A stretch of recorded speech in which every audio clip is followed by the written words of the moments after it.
Good evening viewers, this is Ratna English channel. I am Ratna Kumari. Before explanation, please subscribe to my channel.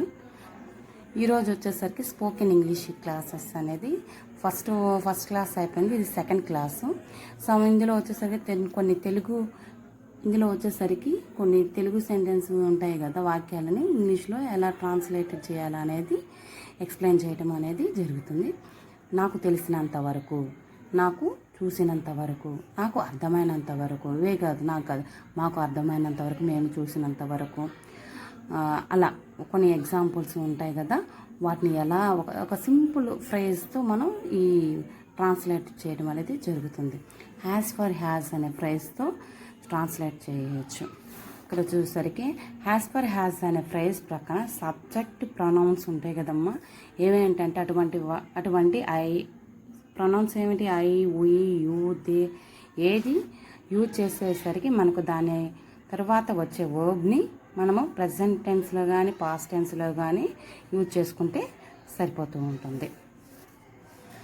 Next వచ్చేసరికి I will give some examples. మాకు అర్థమైనంత వరకు అని ఉంది కదా, దీన్ని ఇంగ్లీష్లో ఎలా రాస్తామంటే హ్యాస్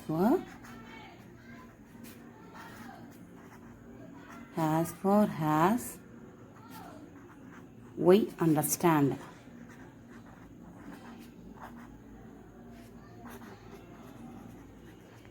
మాకు అర్థమైనంత వరకు as far as we understand. ఈ విధంగా మాకు అర్థమైనంత వరకు as far as we understand. నాకు తెలిసినంత వరకు as far as I know. నేను చూసినంత వరకు as far as I see. నాకు అర్థమైనంత వరకు as far as I understand. మాకు తెలిసినంత వరకు has for has we understand. ఈ విధంగా తెలుగులో ఇచ్చినటువంటి సెంటెన్స్ని ఇంగ్లీష్లో ట్రాన్స్లేట్ చేసుకోవచ్చు ఈజీగా. Okay viewers, thank you for watching.